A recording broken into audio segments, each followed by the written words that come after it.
هو في ايه يا جدعان؟ هو اشرف بن شرقي ضحك علينا وراح غزل المحله ولا ايه؟ ايه الموضوع وايه اللي حصل وايه اللي جرى في مباراه الاهلي وغزل المحله؟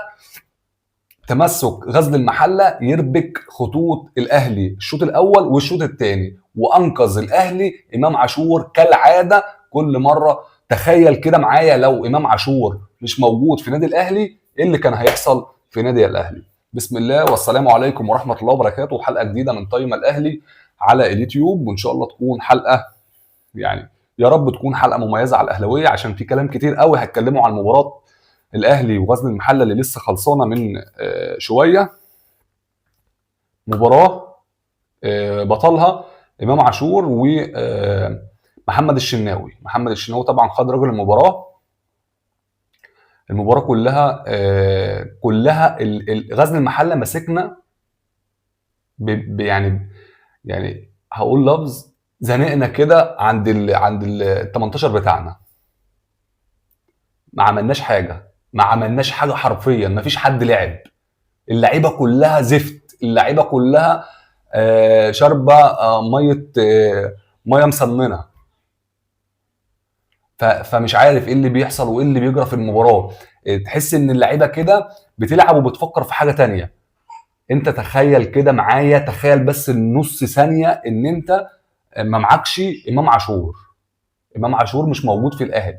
خرجوا كده بره القايمه وشوف الاهلي هيلعب ازاي، ولا مين هيكسب الاهلي. انت اخر 4 ماتشات ولا 5 ماتشات امام عاشور هو اللي بيسجل لك. لو كانش امام كان بيبقى جراتشار اللاعب الجديد اللي لسه منضم من 3 مباريات. حتى المباراه بتاعت النهارده ما سجلش فيها. وبعدين محمد بن شرقي ده قلب مره واحده كده رونالدينيو. تحس ان هو يعني لو يعني اتفرجت على الغزل كذا مره وما شفتهوش باين اصلا خالص. محمد بن شرقي ده، محمد بن شرقي النهارده حرفيا كان كل اللعيبه بتاعت غزل المحله بتدور عليه وبتبعت له الكوره، وكان بيعمل فيها كل حاجه. كان مبهدل خط الدفاع عند النادي الاهلي. عامل 2 انفراد للمهاجمين بتوع الغزل. ولو كان لعيبه كانت اتقنت الكوره كان جابتها جول. لولا الشناوي واقف في المرمى وصد الكورتين اللي هو صنعهم محمد بن شرقي. لا، لاعب النهارده يستحق. لو الماتش ده خلص تعادل كان يستحق اللي كان ياخد راجل المباراه النهارده هو محمد بن شرقي، لاعب غزل المحله. لاعب النهارده شايفه لاعب مميز، لاعب يعني كان هو الصانع الالعاب بتاع غزل المحله. هو اللي كان بيمسك الكره تحت رجله وكان بيتحرك بتحركات قويه وتحركات كويسه يعني.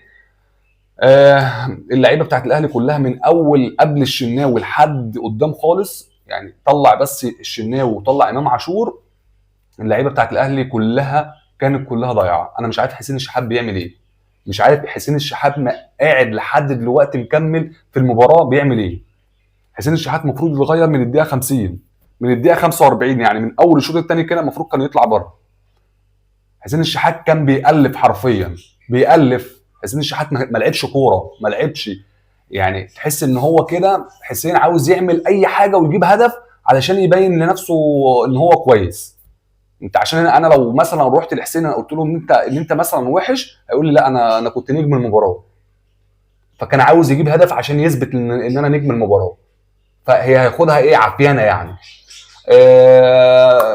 كريم الدبيس لعب واجتهد ولكن برضو عنده اخطاء. مش ده كريم الدبيس اللي احنا اتفرجنا عليه من المباراتين اللي فاتوا. برضو تايه في الملعب. العش انا بوجه لك من هنا ان انت لازم تلعب الكره السهله. العب الكره السهله هتنجح في الاهلي، لكن هتصعب الكره على نفسك هتلبس طرد زي ما انت لبست كده. مفيش مدافع بيعمل اللي انت عملته ده. احنا كنا فرحنا وقلنا العش جه عندنا والناس كلها اتشادت بيك وقالت ان اللاعب كويس وما اعرفش ايه والكلام ده كله. ولكن الخطا اللي انت عملته ده لا، ما يتعملش من لاعب عنده 12 سنه. كرة راجعه لك على طول وهي بوشك كده على طول تطلعها. ما ينفعش اللي انت بتعمله ده. انت مش عارف ايه مين اللي في ظهرك وراح تفوت الكوره وما لحقتهاش وعملت انت كويس ان انت عملت الفاول واتطردت. عشان خاطر الكره دي كانت هتبقى التعادل لغزل المحله. ولكن الكره ديت ما تتعملش من لاعب كبير، من لاعب جاي من فريق برضه كويس، جاي لاعب اساسي. اول ما جيت بدات ولعبت للظروف اللي حاصله للنادي الاهلي، ظرف المدافع اللي ياسر ابراهيم مصاب، اشرف داري مصاب، فانت مسكت في الفرصه ماشي، دي كويسه وكل حاجه، ولكن الاخطاء اللي بتحصل منك، وعلى فكره في اخطاء كتيره حصلت في المباريات اللي فاتت وعديناها بمزاجنا عشان تلعب وتستمر، عشان ما نبقاش واقفين لك على الواحده. لكن هتعمل الحته ديت مع الاهلي، ما ينفعش اللي انت بتعمله ده مع الاهلي. احنا مش عاوزين نحطك في الخانه بتاعت ياسر ابراهيم دي، فمش هينفع اللي انت بتعمله ده. عش وراجع نفسك في الكره السهله، مش هتعمل اي حاجه خالص ان انت تلعب الكره السهله زي رامي ربيعه. رامي ربيعه بيلعب بالحب، اقسم بالله لحد دلوقتي بيلعب بالحب مع النادي الاهلي، ولكن ان هو بيلعب الكره السهله، الكره اللي بتيجي ما بيألفش، الكره اللي بتيجي لا بيباص لا بيشتت، ما بيعملش حاجه خالص في حياته. وده اللي بيخليه يلعب مع كولر، ان هو ما بيألفش. لكن انت بالطريقه ديت يا عش من بعد المباراتين انت هتقفهم. انت يعني احنا مش عارفين ياسر ابراهيم هيرجع امتى واشرف دير هيرجع امتى. هم رجعوا التمرينات الجماعيه، ولكن مش عارفين هيلحقوا ماتش الزمالك ولا لا. فانت كان الامل فيك انت ورامي ربيعه، راح تاخد لي طرد النهارده عشان تتحرم من ماتش الاسماعيلي ومن ماتش القمه اللي هو كان هيكون اول قمه بالنسبه لك. وعلى فكره في ماتش الزمالك برضو النهارده، طالما جبنا سيره الطردات وكده، في ماتش الزمالك النهارده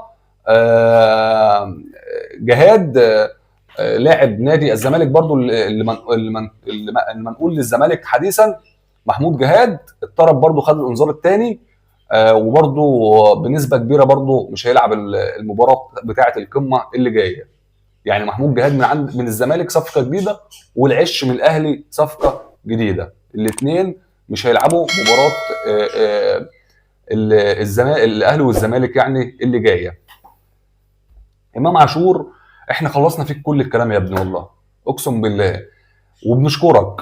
احنا من هنا والجماهير كلها بتشكرك ان انت ماسك، يعني انت الوحيد اللي مخلي الاهلي بيعديها بالحب كده.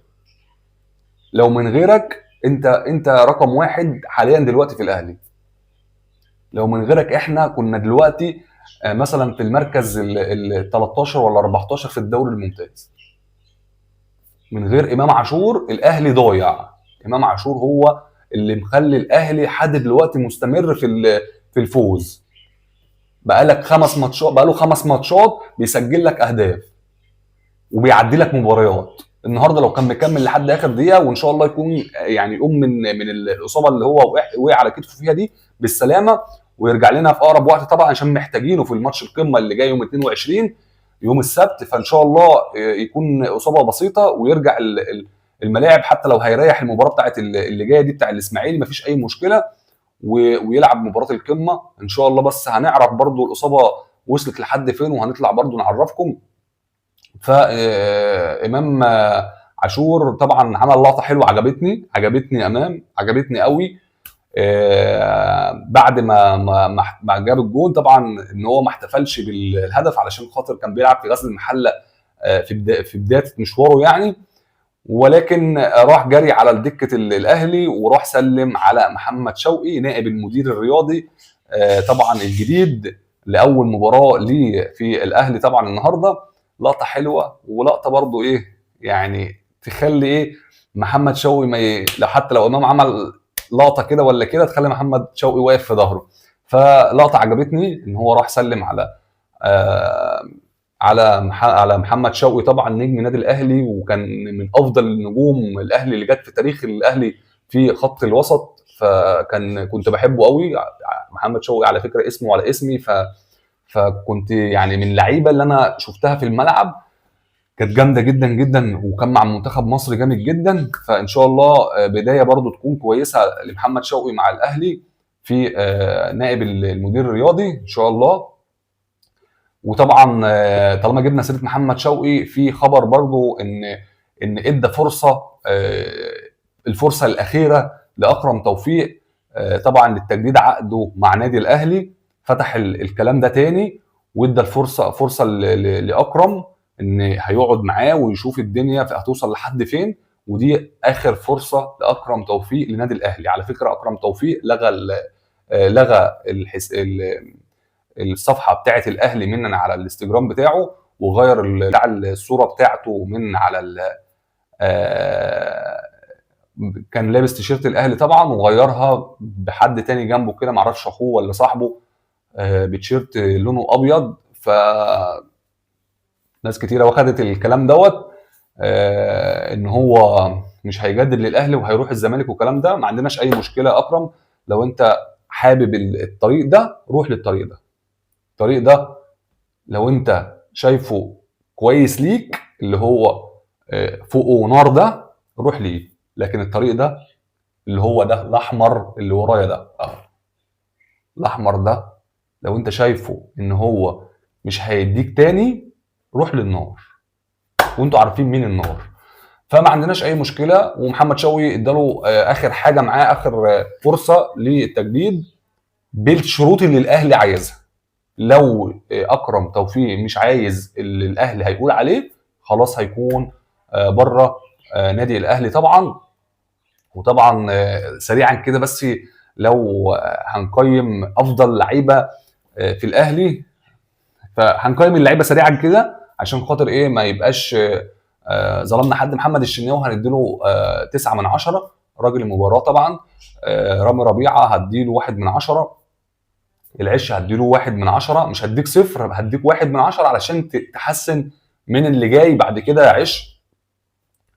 على الشمال كريم الدبيس هديله 2 من 10 على المجهود اللي هو عمله فقط. خد الخط رايح شمال يمين كده، فعمل مجهود فقط لا غير، ما عملش اي حاجه غير كده. محمد هاني هديله 3 من 10. في نص الملعب مروان عطيه هديله 5 من 10. برافو عليك يا مروان. هدي للسوليه 0 من 10. السوليه لازم يراجع حساباته. احنا بنحبك، واحنا اللي كنا واقفين في ظهرك، واحنا اللي بنطالب من الاداره ان كولر كان مطلع بيان او كان قايل للاداره ان عمرو السوليه يكون اخر الموسم ده، ومش عاوزه تاني في نادي الاهلي. احنا طلعنا واتكلمنا، وعمرو السوليه تاريخ من تواريخ النادي الاهلي والكلام ده كله، فاحنا واقفين في ظهرك، فما تزعلناش والعب لعبك تاني يا ابو ليلى. مش هنقول لك اكتر من كده. في نص الملعب قفشه هديله 3 من 10. امام عاشور هديله 7 من 10. يعني امام عاشور لا، سيبك من 7 من 10 دي هلغيها معلش، هديله 9 من 10 زيه زي الشناوي. يعني هو من ضمن تاني او اوائل راجل المباراه في المباراه ديت، هو والشناوي. جراتشار عمل مجهود وجري كتير، هديله برده 5 من 10. مستنيين منك اكتر من كده. لحد دلوقتي انا ما شفتش جراتشار من لمساته، لحد دلوقتي ما شفتش. هو جاب لنا 3 اهداف في 3 مباريات، ده رقم ممتاز، رقم جامد جدا. ولكن احنا مستنيين مهارات، مستنيين لمسات حلوه. انا لحد دلوقتي ما شفتش حاجه من ديت. بتعمل مجهود وكل حاجه، ولكن عكس طبعا ابو علي. فان شاء الله نشوف المباراه اللي جايه. ليه احنا كده ناسيين حد تاني ولا خلاص خلصنا كل اللعيبه كده؟ حسين الشحات 0 من 10. صفر يا حسين، بجد والله راجع نفسك. انت بقالك دلوقتي داخل في 15 مباراه للاهلي، ما عملتش اي حاجه، ما عملتش اي حاجه. كل اللي انت عايزه انت بتاخد الكره وتفضل تمرقص شكرا بالسلامه. فراجع نفسك انت كمان، انت والعش. انا كده خلصت حلقتي النهارده. ان شاء الله انتظرونا في حلقه بكره الساعه 2، حلقه مميزه جدا جدا. هنتكلم فيها عن تفاصيل الصفقات اللي الاهلي هيتعاقد معاها في كاس العالم 2025 ان شاء الله. وشكرا لكم. لو ما عملتش لايك اعمل لايك واعمل اشتراك وفعل زر الجرس عشان يوصل لك جميع اخبار النادي الاهلي من طيم الاهلي. وفي النهايه شكرا لدعمكم، واشوفكم بكره ان شاء الله.